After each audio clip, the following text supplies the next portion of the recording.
ስለዚህ አብይን ወደ ስልጣን ለማስቀጠል ደም ማፍሰስ ደግሞ የሰኔ ግብር የግድ ያስፈልገዋል። አጫሎ እንኳን ሊገድለው አጫሎን አይቶት አያውቅም። መኪና ውስጥ አንድ ጠብታ ደም የለችም። አንድ ጠብታ ደም የለችም። ገላን ላይ ተመቶ ከሆነ ሬሳ የአጫሎ ሞትን ያቀነባበረው አብይ ነው። ድርሰቱን የጻፈው አብይ ነው። የከተማውን ነዋሪ በመግደል በመጨፍጨፍ ሲተባበር የነበረ አዲስ አበባ ፖሊስ እንደሆነ ስንቶቻችሁ እኔ ነኝ የገደልኩት ብለህ እመን። አምነህ ቃል መስጫው ላይ ፈረው። ይህንን የማታደርግ ከሆነ ግን እንገድልሃለን። ስለዚህ ኦሮሞ በአብይ ሴራ አጫሎን ያጣበት የአብይ አኖሌ የነ ሽመልስ ጭፍጨፋ ጊዜ ይስጠን ብቻ ከሁሉም ቦታ ላይ የመጣውን ወጣት መሀል ላይ አስገብቶት እንደ ሳንዱሽ ነው የቀጣው። ባለቤቱ ገዳዩ ያለው ዞን አንድ አይደለም፣ እዚህ እንጦጦ ቤተ መንግስት አካባቢ ያለ ሰው።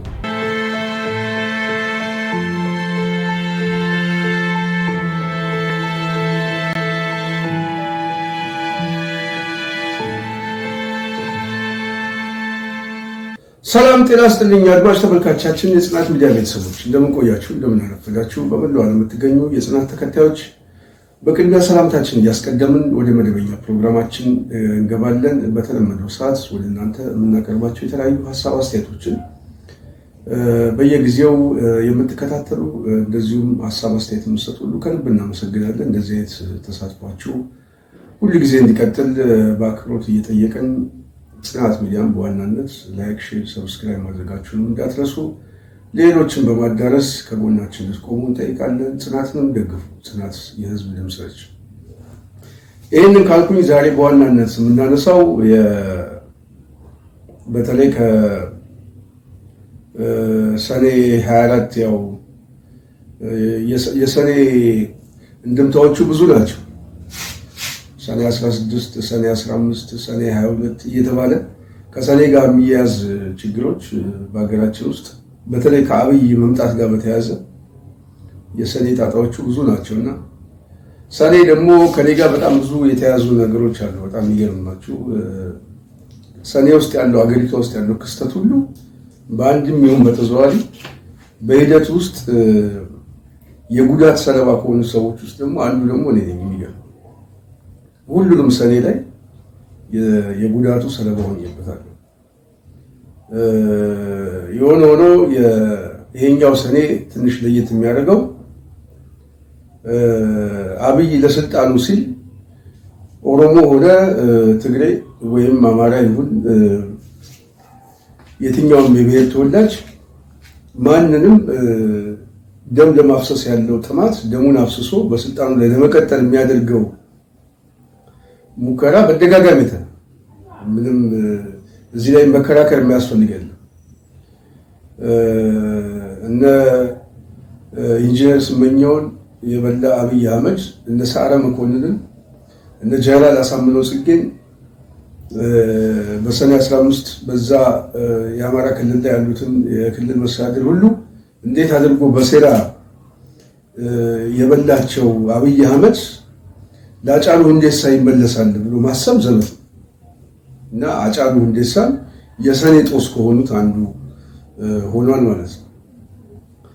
ዛሬ ወደ እናንተ የምናመጣበት ዋነኛው ሐሳብ ከዚህ ጋር የተያዘ እንግዲህ አርቲስት አጫሉ ሁንዴሳ በተለይ የኦሮሞ የፖለቲካ ማህበረሰብ በተወሰነ መልኩ ካለበት መፋዘዝ ወደ ማነቃቃት ውስጥ የገባ አንድ አርቲስት ቀላል ሜዳ አልተጫወተም። እሱ ብቻ ሳይሆን በብዙ ሰዎች ዘንድ ውስጥ ልጁ ያለው ተጽዕኖ ቀላል የሚባል ተጽዕኖ አልነበረም። ግን ያንን ልጅ ግን አብይ አህመድ ስልጣኑን ለማስጠበቅ ሲል እንዴት አድርጎ አቀነባብሮ በሴራ እንደገደለው ዛሬ የኦዴት ሰው እዛ ብልጽግና ውስጥ ያሉ ሰዎች ምስክር እየሰጡ ነው። ይህንን የሚጠራጠር የኦሮሞ ተወላጅ ካለ ወይ አብይን አያውቀውም ወይ የሆነ የፖለቲካ ጡጦ ላይ ነው ያለው ማለት ነው። የፖለቲካ ልጅነት ላይ ነው ያለው። ስለዚህ ሃጫሉ ሁንዴሳ ለአብይ የስልጣን መንበር ያው ወደ ሙታን መቃብር እንዲሄድ ያደረገ ሰው ዋነኛው አብይ አህመድ ነው የሚለው ዛሬ በሚያስማማ ሁኔታ ላይ ሁሉም ሰው አውቆታል ብዬ አስባለሁ። የሚያሳዝነው ግን ከሃጫሉ ግድያ በኋላ የጠፉ ነፍሶች ናቸው። አሁን አብይ ለምንድን ነው ሃጫሉን ማስገደል ያስፈለገው? አቶ ታዬ ዳንዳም በግልጽ ተናግረዋል። እንደውም ሌላ ቦታ ተገሎ ነው ገላን ኮንዶሚኒየም አካባቢ የመጣው። አንድ የምታውቅ ልጅ አለች፣ ላምሮት ነው ስሟ፣ ላምሮት መሰለኝ። ታስራ ነበር እሷ። ከዛ በኋላ ፈቷት እና እሷ ታውቃለች ለምንድን ነው እሷን የለቀቋት እና ምንም የማያውቀውን ልጅ ያሰሩት የሚል ምስክርነት ሰጥቷል። በደጋጋሚ ሌላም ሰዎች ይህንን ምስክርነት ሲሰጡ አይተዋል። እኔ አሁን ዛሬ የመጣሁት በዋናነት ከሃጫሉ ሁንዴሳ ግድያ ጋር በተያያዘ በዋናነት 4 ሰዎች ወደ እስር ቤት ገብተው ነበር። እኔ ሃጫሉን አላውቀውም፣ እውነት ለመናገር አላውቀውም የምለው ያው በአካል ትውውቅ የለኝም፣ በስራዎቹ ነው የማውቀው። ከዛ ውጪ ከሃጫሉ ግድያ ጋር ሊያገናኘን የሚችል ምንም አይነት ምክንያት የለም።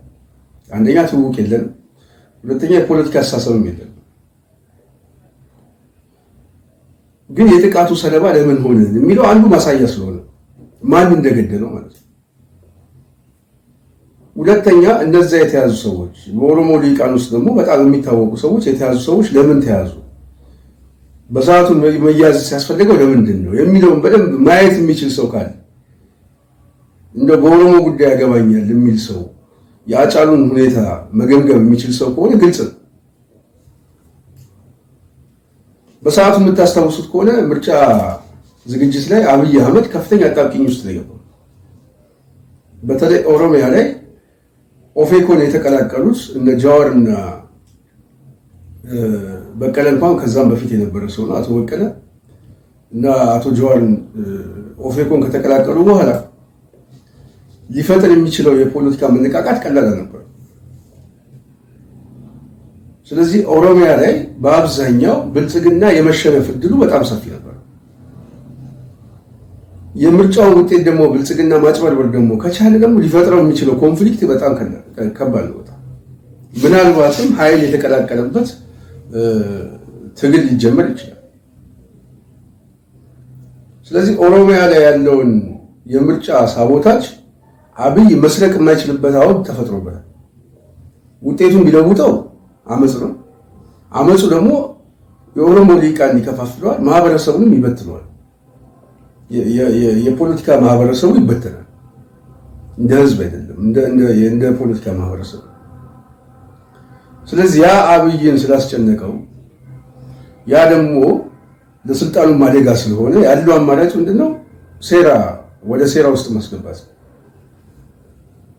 ዋነኛ ጥያቄ ነው። ስለዚህ ወደ ሴራ ሲገባ አብይ አህመድ እነ አቶ ጀዋርን እና አቶ በቀለን እዛ አካባቢ ያለው በተለይ ኦፌኮ ውስጥ ያሉት እነ ፕሮፌሰር መራራ ምናምን በኃይል እነሱ ላይ እርምጃ መውሰድ በኦሮሞ የፖለቲካ ሊቃን ውስጥ ሊፈጥረው የሚችለው ከፍተኛ ቀውስ አደገኛ ነው። አብይ ለመግደል እነሱንም የሚመለስ ሰው ነው ብያለሁ። ግን ሊፈጥረው የሚችለው የፖለቲካ ቀውስ አደገኛ ስለሆነ ፊቱን ያዞረው ወዴት ነው? ወደ ሌላ ሰው ነው ያዞረው። ሰው ነው የፈለገው። ማን ይገደል? ለአብይ ስልጣን ማን ይሙት? ከባለስልጣን ውስጥ ምናምን ነገር አብይ አንዱን ሊያስመታ ይችል ነበር። ኩዴታ ሊደረግብኝ ነው ምናምን ብሎ ከዛ በኋላ የሆነ ግርግር ሊያስፈጥር ይችል ነበር። እሱ ደግሞ ህዝቡን ያነሳሳው። ያው የሚሞተው ብልጽግና ነው፣ ኦህዴድ ነው። ስለዚህ ኦህዴድ ሞተም ምንም ህዝቡን የሚያነሳሳው አይደለም። ስለዚህ ያለው አማራጭ አብይ የሰኔን ጦስ ማድረግ የፈለገው ከኦሮሞ ውስጥ የሚታወቅ ሰው ከሚታወቅ ሰው ተጽዕኖ የሚፈጠር ሰው። መታወቅ ብቻ ትርጉም የለው።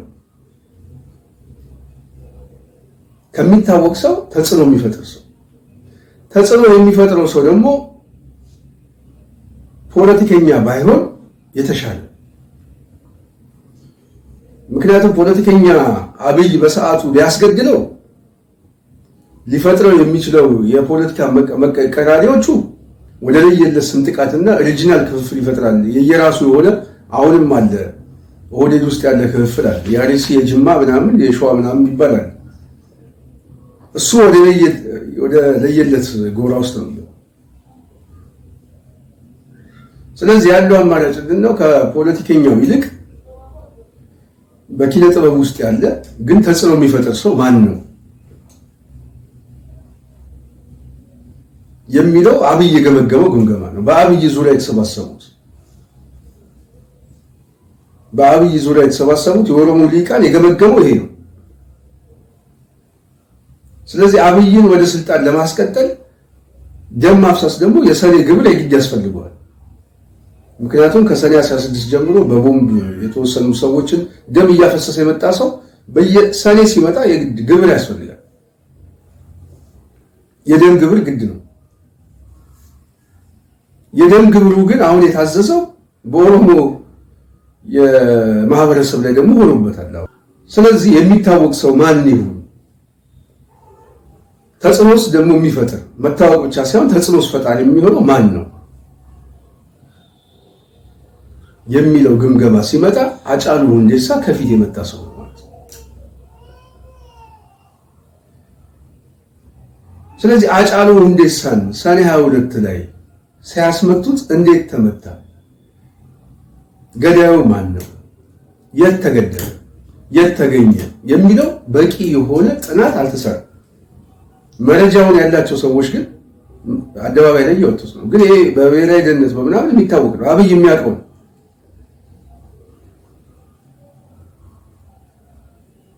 ገዳዩን አብይ በደንብ የሚያውቀው ነው። እንደው ተጫወትኩባቸው ሰራውላቸው ምናምን እያለ መቼም የሚያሳልፍ ሰው እንደሆነ ይገባኛል። ያ ስለሚያውቀው ማለት ነው። ስለዚህ ምንድን ነው ያደረገው? በዋናነት ሰኔ 2012 22 ማታ 3 ሰዓት አካባቢ ሃጫሉ ሞተ፣ ሃጫሉ ሁንዴሳ ሞተ ከተባለ በኋላ የተፈጠረው ሁከት ቀላል አይደለም። በተለይ አንዳንድ ሚዲያዎች የጄኖሳይድ ቅስቀሳ ሲቀሰቀስ ነበር። አትነሳም ወይ እየተባለ ነበር ሲቀሰቀስ ነበር። ገጀራና ዱላ ይዘው ውጣ ሲባል ነበር ሲቀሰቀስ ነበር። ይሄ የመንግስት ሚዲያዎች ራሳቸው ሲዘግቡት ነበር እና ኦቤን። ከዛ በፊት ደግሞ አርቲስቱ ኢንተርቪው ተብሎ የጠየቁት ደግሞ አንድ ማሳያ ከመገደሉ አንድ ቀን 2 ቀን በፊት እንዴት አይነት ኑዛዜ ውስጥ እንዳስገቡት ማለት ነው። እና በደንብ ድርሰት ተጽፎለታል። ቃለ ምልልስ ሲያደርግ ሊጠየቅ የሚገባው ሊመልስ የሚገባው እንድምታዎቹ ምን እንደሆኑ ከዛ በኋላ ከሚወሰድበት ኦፕሬሽን ጋር ከሚወሰድበት ግድያ ጋር ደግሞ ማንን ባለቤት ለማድረግ እንድትፈልጋ ያ ባለቤት የሆነው ያ ገዳይ የተባለው ማህበረሰብ ክፍል ደግሞ በገጀራ በዱላ በድንጋይ ለመጨፍጨፍ ወንጀለኞችን በቁጥጥር ስር አውለናል ብለው ጭፍጨፋው ካለቀ በኋላ የማረጋጋት ስራ ለመስራት በዛ መካከል አብይ አሸናፊ ሆኖ የሚወጣበት ስልጣኑን የሚያስረዝምበት የሴራ ትንተና። ስለዚህ ኦሮሞ በአብይ ሴራ ሃጫሉን ያጣበት ነው።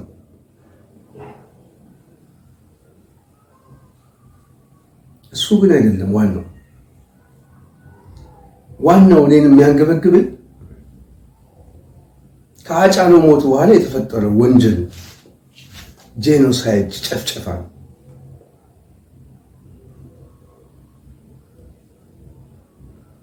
አብይ የሚያስፈልግበት አንዱ የሃጫሉን ግድያ 2 መልክ ስላለው። ስለዚህ ሃጫሉ ሞተ ከተባለ በኋላ በ23 ምን ተፈጠረ? በአዲስ አበባ ወደ መሃል ሀገር በተለያዩ በ5 በ6 አቅጣጫ ውስጥ መንግስት በሚያጓጉዘው ባስና አይሱዙ ቅጥቅጥ ታታዎች እየሞላ ዱላና ድንጋይ የያዘ ወጣት ወደ ከተማው እንዲገባ ነው ይደረገው። በ23 2012 ላይ አዲስ አበባ ላይ የገባው ወጣት የአዲስ አበባ ነዋሪ በሁኔታው ስለደናገጠ እና የችግሩን መጠንም ስላላወቀው ቤት ለቤት እየተገባ የተደበደበው፣ ንብረቱ የወደመው፣ መስታወቱ የተሰበረው ቀላል አይደለም። እሱ ብቻ ሰው መንገድ ላይ የተገኘ ሁሉ የአጫሉን እንደማውጣ እየተባለ አንድ ሰው ለ30 ሰው ተደብድቦ የጭንቅላቱ ቅል እስኪሰበር ድረስ የተገደሉ ሰዎች አሉ። አይናቸውን በስለት ያወጧቸው ሰዎች አሉ። እንደውም አንድ ሰው እኔ አስታውሳለሁ ቢሮ ድረስ መጥቶ ነበር በኮንትራት ና ተብሎ በ24 እንደዚሁ እና አይኑ የጠፋልሽ ማለት ነው። ተጨባጭ እውነት ነው የምመሰክረው፣ ማጋነን ነው። ስለዚህ በ23 አዲስ አበባ ላይ የተፈጠረው ቀውስ በጣም የሚያሳዝነውና የሚገርመው ወደ ከተማ ውስጥ ገብቶ የከተማውን ነዋሪ መስታወት በመስበር የከተማውን ነዋሪ በመግደል በመጨፍጨፍ ሲተባበር የነበረ የአዲስ አበባ ፖሊስ እንደሆነ ስንቶቻችሁ ታውቃላችሁ? የአዲስ አበባ ፖሊስ ኮሚሽን ግራና ቀኝ እጀባ ይሰጥ ነበር። ድንጋይ ለሚወረውሩ ሰዎች የፖሊስ ልብስ የለበሱ ሰዎች ለምንድን ነው ምናምን ብለው የሚከላከሉትን ወደ ላይ ጥይት እየተኮሰ ያስፈራራ ነበር። ይህንን የታዘባችሁ ሰዎች ለዚህ ፕሮግራም እውነትነት ምስክር ስጡ። የመንግስት ጥበቃ የተደረገለት ወጣት የመንጋ ወጣት በወዴት መዋቅር ውስጥ የተደራጀ ወጣት ወደ ከተማው ገብቶ የአዲስ አበባን የከተማ ነዋሪ ከ15 እስከ 20 ሰው ጨፍጭፎ ገድሏል። የበርካታ ሰዎችን ንብረት አውድሟል። ትላልቅ የንግድ ማዕከላትን መስታወታቸውንም ሙሉ ንብረታቸውንም አርግፎታል። በተመሳሳይ ደግሞ ዘረፋ ተፈጽሟል። ወንብድና። ይህንን ያደረገው የመንግስት መዋቅር ነው።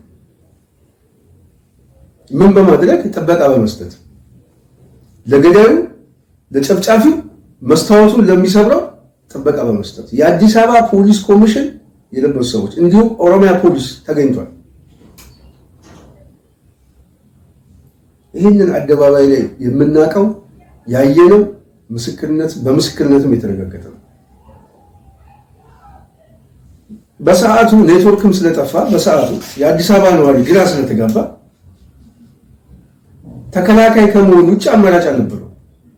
ወደ የቤቱ እየገባ በሩን ከመዝጋት ንብረቱ ሲደበደብ ከማየት ውጪ የተቃጠሉ ታክሲዎች ሁሉ አሉ። ሌላ ምርጫ አልነበረው።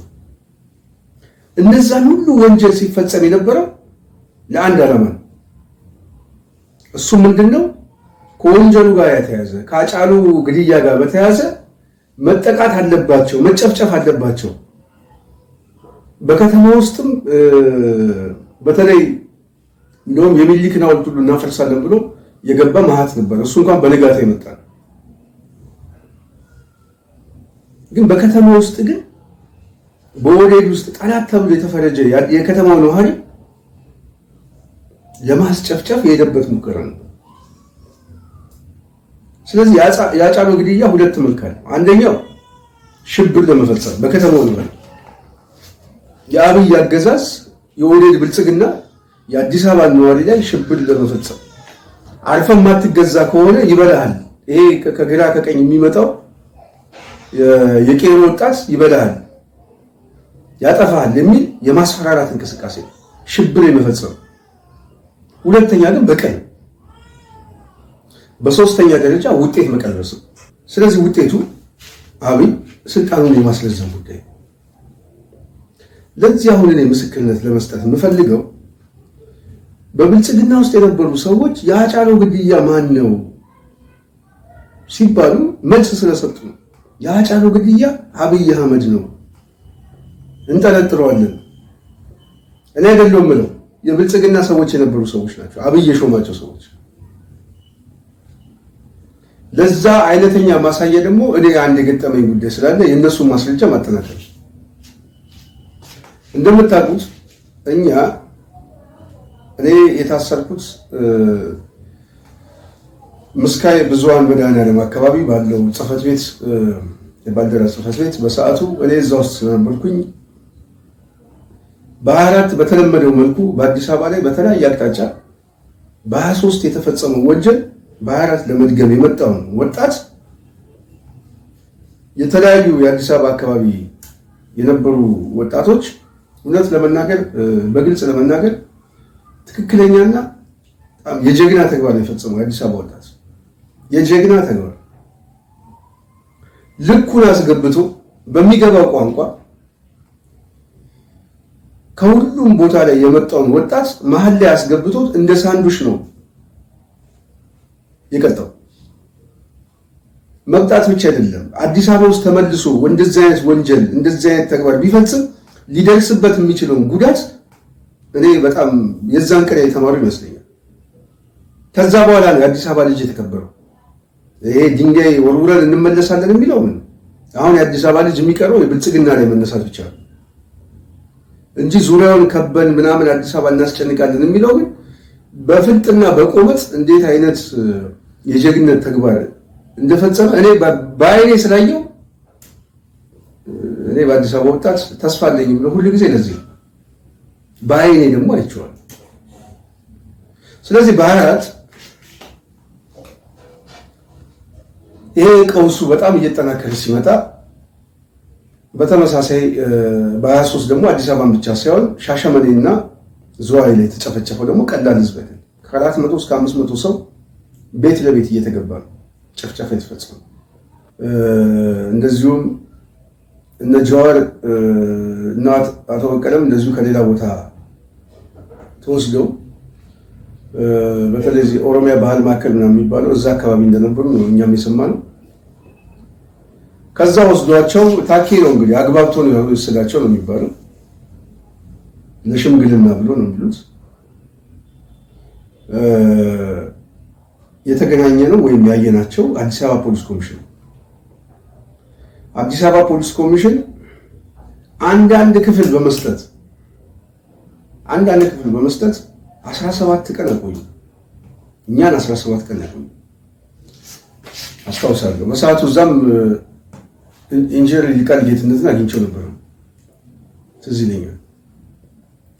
17 ቀን እዛ ካቆዩም በኋላ ከ17 ቀን አውጥተው ለመጀመሪያ ጊዜ የፌዴራል ፖሊስ ሜክሲኮ የሚገኘው አሁን የወንጀል ምርመራ የሚባለው የቀድሞ ማዕከላዊ የተዘጋ ቤት ተሰርቶ ለኛ ተብሎ ነው እስር ቤቱም የተከፈተው። ቦታ ቀይሩ ተብለን ለመጀመሪያ ጊዜ ቤቱን ወልውለን እና ጠርገን ታሰርንበት። እዛ 2 ወር አንዳንድ ክፍል ውስጥ አስቀምጠው 2 ወር ካቆዩም በኋላ አንዳንድ ክፍል ሰጠው። መገናኘትም ማውራትም አይቻልበት ሁኔታ ከ2 ወር ቆይታ በኋላ ክስ ከሰው መስከረም 5 ቀን አስታውሳለሁ ወደ ቃሊቲ ከሄድን በኋላ ቃሊቲም እንደዚሁ ከ1 ዓመት ቆይታ በኋላ ይመስለኛል ከ10 ወር ወደ ሐምሌ ወይ ሰኔ አካባቢ ከ10 ወር ቆይታ በኋላ ወደ ቂሊንጦ ነው የወሰዱት። አሁን ታሪኩን የሚጀምረው እዚህ ላይ ቂሊንጦ ከወሰዱን በኋላ ቂሊንጦ ዞን 4 ነበር እኛ የገባነው። ዞን 4 ስንገባ 2 ሰዎችን አግኝቻቸዋለሁ። እነዚህ 2 ሰዎች ደግሞ ቀጥተኛ አሁን ከምንናገረው ርዕስ ጋር አብሮ የሚገናኝ እና የጉዳዩ ባለቤት የሆኑ ሰዎች ናቸው። አንዱ የሰዓረ መኮንን የጀነራል ሰዓረ መኮንን ገዳይ ነው የተባለው መሳፍንትን፣ ሁለተኛው የአጫሉ ሁንዴሳ ገዳይ ነው የተባለው ጥላሁን ከናቸዋል። ጥላሁን ስለ ሃጫሉ ግድያ እስቲ የምታውቀውን ነገር ንገረኝ። ልጁ ፊዚካሊ የምታዩት በጣም ልጅ ነው። በጣም የተረጋጋ ልጅ ነው። እጅግ በጣም ሲበዛ የደሃ ልጅ ነው። እናቱ ታሳዝነኛለች። እኔ እዛ እየመጣች እዛ እሱ ልጇን እያየች አልቅሳ ስትመለስ በፊቷ ላይ የምናነባቸው ሀዘኖች በጣም አስታውሳለሁ። እንደው ትንሽ ነገር እንኳን ሰብስበን እንስጣት ለዚህ ሴትዮ ብለን እንደው ሰው እንዲረዷት ሁሉ አንዳንድ ነገሮችን አድርገን ነበር። እሱን እንተው ግድ የለም። ግን በዛ ሁኔታ ውስጥ ያለ ልጅ ስለ ሃጫሉ የምታውቀው ነገር እስቲ ንገረን ብለን ጠይቀነዋል። እኛ ብቻ ሳንሆን ሌሎችም ጠይቀውት የዚህ ልጅ ቪዲዮ ወጥቷል። ግን እኛ መጀመሪያ እዛ ቤት ውስጥ በገባንበት ሰዓት የጠየቅነው ጥያቄ አንዱ ይሄ የሰጠኝ መልስ ምን መሰላችሁ? ሃጫሉ እንኳን ሊገድለው ሃጫሉን አይቶት አያውቅም። ሃጫሉን ከዘፈኑ ውጪ በአካል አይቶት አያውቅም። ይሄ ልጅ በጣም የደሃ ልጅ ነው። አባታቸው አይነ ስውር ነው። ቤት ውስጥ ነው ያለው። እናትየው ህፃናቶች ልጆች አሉት፣ የእሱ ታናናሽ ህፃናቶች። የአባቱን የግብርና ስራ እየሰራ ቤተሰቡን የሚያስተዳድረው ይሄ ልጅ። የቤተሰቦቹ ብቸኛ ኃላፊ፣ የህፃናቶቹ አባት አባቱን ተክተው የሚሰራው ይሄ ልጅ እና የዚህ ልጅ መታሰር ቤተሰቡንም አካል ጉዳተኛ የሚሆኑት ቤተሰቦቹ አባቱ ዋጋ ማስከፈል እንደሆነ ግልጽ ነው። እና ይሄ ልጅ ምንድን ነው ያለኝ? እኔ ለእውነት ነው የምናገረው። ብቻዬን የተወሰነ ቀናት እያሰሩ እያሰቃዩ ነበር።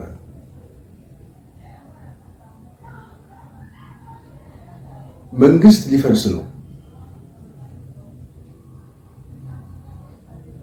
እኔ ነኝ የገደልኩት ብለህ እመን፣ አምነህ ቃል መስጫው ላይ ፈርም። ይህንን የማታደርግ ከሆነ ግን እንገድልሃለን እያሉ መሳሪያ አውጥተው በአፉ ውስጥ ከተው ያስፈራሩት ነበር። እመን፣ ታምናለህ አታምንም እያሉ። ምናልባት የምታውቁ ሰዎች ካላችሁ እንደው ልጁ ዛሬ በህይወት ስላለ ቃሉን ብትቀበሉ ደስ ይለኛል። አለ ያው እስር ቤት ውስጥ 20 ዓመት ተፈርዶበታል። የምታምን ከሆነ እመን፣ እኔ ነኝ ገዳዩ ብለህ እመን እና እዚህ ቃል መስጫ ላይ ፈርም እያሉ ያንን ልጅ ያንን ህፃን ልጅ ምንም የማያውቅ ልጅ መሳሪያ በአፉ እየከተቱ ከማስፈራራት ጀምሮ ይገርፉትና ይደበድቡት ነበር።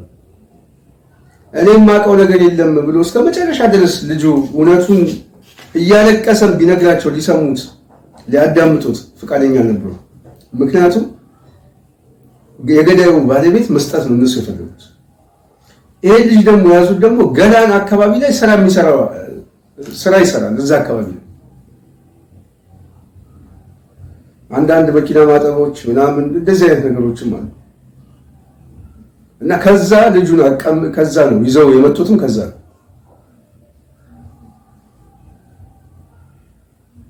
ይህንን ልጅ ግን ከማስፈራራትም በላይ አልፈው በጣም የሚያሳዝነው እናትና ልጁን አስረው አምጥተው አሳዩት።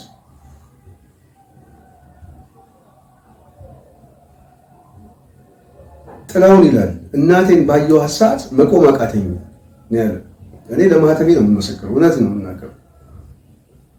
እናቴን ያየኋት ቀን ሁሉ ነገር አሳመመኝ። እነዛ ህፃናቶቹን ሳያቸው መቋቋም አቃተኝ እና ተያይዘን ተለቃቀስን እና እናቴ እውነት አንተ በዚህ ድርጊት ውስጥ አለህበት የምታውቀው ነገር አለ? ልጁ እኮ የት እንደዋለ በሰዓቱ እኮ እናቱ ታውቃለች እኮ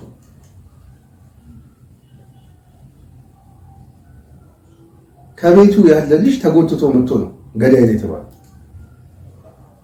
ግን እነዛን እናቱንና ህፃናቶቹን ሲታሰሩ እና እሱን ሲያሳዩት መቋቋም ስላቃተው ይሄ ልጅ እነሱ ከሚታሰሩ በቃ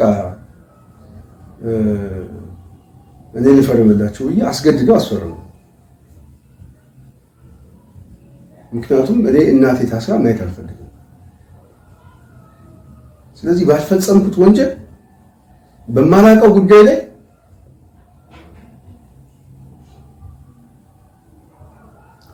የግፍ እስርን ከመቀበል ውጭ ምርጫ ነበር። አጫሉ ማን ነው? አጫሉ የት ነው ያለው የሚለው ግን እኔ የማውቀው ሰው አይደለም ነው የሚለው። ጥላውን ሄዳችሁ ጠይቁት። ዛሬ እነታየ ምስክርነትም እየሰጡ ነው። አጫሉ ሌላ ቦታ ተገድሎ መጥቶ ገላን ላይ ነው የተቀመጠው። ሬሳው ይዞ ነው የመጡት። ከምንም በላይ የሚገርምህ ግን አጫሉ የሞተው ገላን ኮንዶሚኒየም አይደለም። ጥላዬ ያሚም እንዳልገደለው አሁን ክሊር ነው። ወይም ጥላሁን ያሚ ምክንያቱም መኪና ውስጥ አንድ ጠብታ ደም የለችም። አንድ ጠብታ ደም የለችም። ገላን ላይ ተመቶ ከሆነ ሬሳ ተመቶ ከሆነ እዛ የሞተውን ሬሳ ይዛ ሄዳለች ማለት ነው ያቺ ሴትዮ። እሷ አልተጠየቀችም። ያ ምስኪን ልጅ ግን እድሜ ልክ ተፈርዶበታል። ባለኝ መረጃ ይሄ ሰው ተገርፎ መከራውን አይቶ ነው ያመነው። በኋላ አሁን አላደረኩም ይላል። ቃሊቲ ነበር እሱ። በቀጥታ ከሱ ጋር የነበሩ ሰዎችን ስለ ጉዳዩ የጠየቁ ሰዎችን አግኝቼ አውርቻለሁ። አይደለውም ብሏል። አልተመረመረም ወንጀሉ።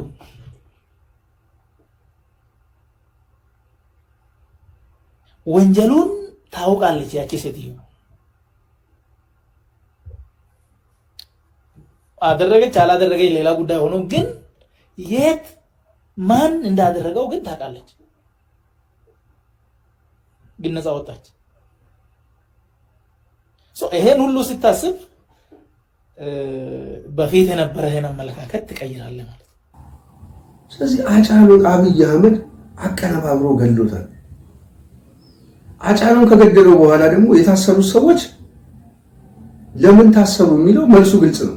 ከምርጫው ጋር በተያያዘ ምርጫውን ማስረዘም የምርጫው ውጤት መቀየር ስለሚፈልግ ነው። የምርጫው ውጤት ተቀይሯል። አዎ ብልጽግና ኦሮሚያ ላይ በነፃነት ብቻውን ተጫውቶበታል፣ ዋኝቶበታል እንጂ ምን መጫወት። አዲስ አበባ ላይ ብልጽግና ብቻውን ተጫውቶበታል፣ ግልጽ ነው። የአብይ አህመድ አገዛዝ መቼም አዲስ አበባ ላይ በሰዓቱ ብንኖር ስለሚያውቅ ማለት ነው። ያውቃል እኮ ምንም ጥያቄ የለውም። ምርጫው የሚያልቀው ከምርጫው በፊት ነበር። ቤት ለቤት ባለ ቅስቀሳ ያልቅ ነበር። የምርጫው ውጤት ደግሞ መገልበጥ ደግሞ በማይቻልበት ሁኔታ ደግሞ ይደራጀ ኃይል ይጠብቀው ነበር።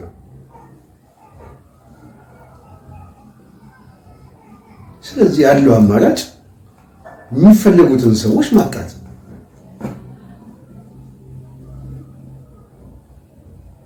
የሚፈልጉትን ሰዎችን ማጥቃት ግን ሽብር መፈጸም ነው። ሽብሩ ደግሞ አጫሉ። ስለዚህ አጫሉ የአብይ ስልጣን የአብይ ርካብና መንበር ምን ሆኗል ማለት ነው? የሴራው ሰለባ ሆነ።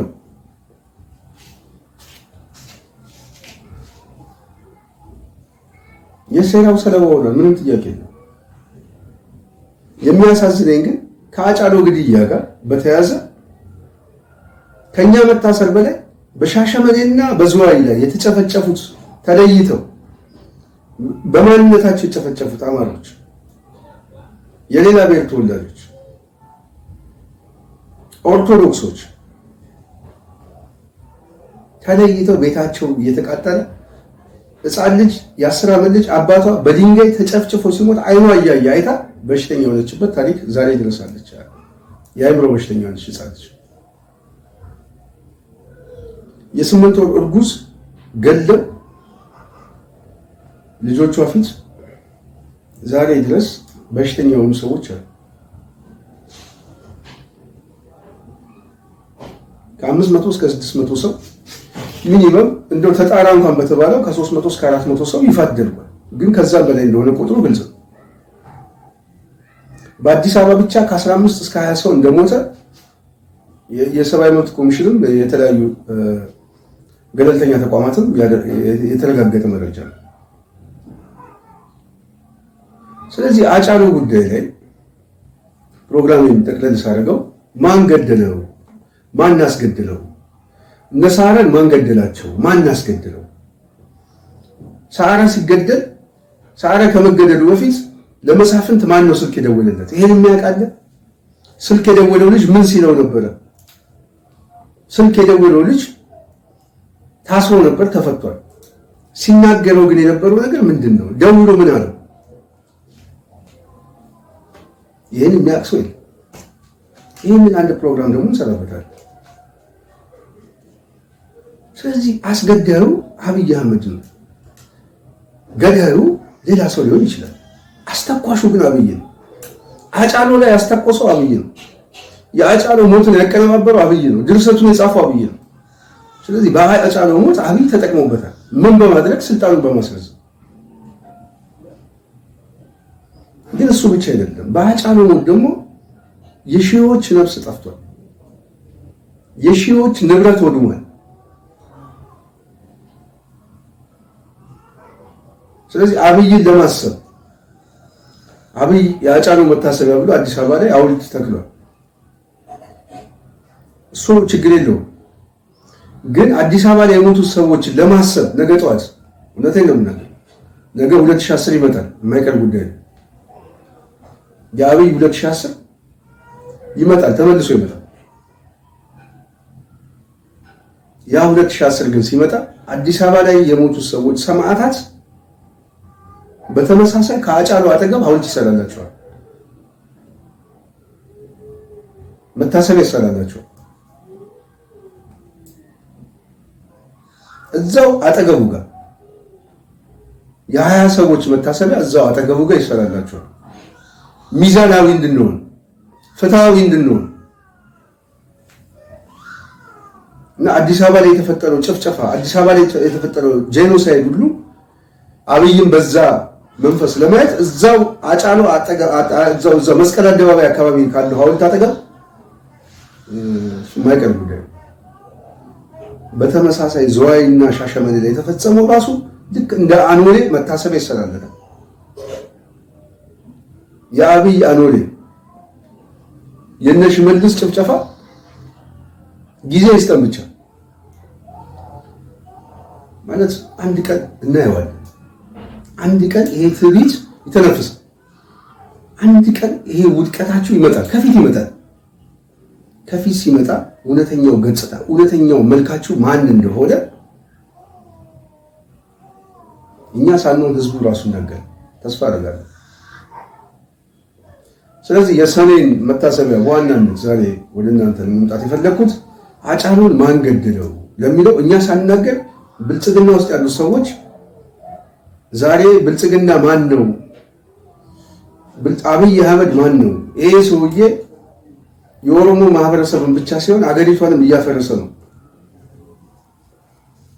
ስለዚህ አደባባይ ላይ ወጥተን ምስክር እንስጥ፣ ብንሞትም እንሙት፣ ሚስጥር አንደብቅም ብለው የህይወት መስዋዕትነት በሚያስከፍል ሁኔታ ላይ አደባባይ ላይ ምስክርነት እየሰጡ ነው።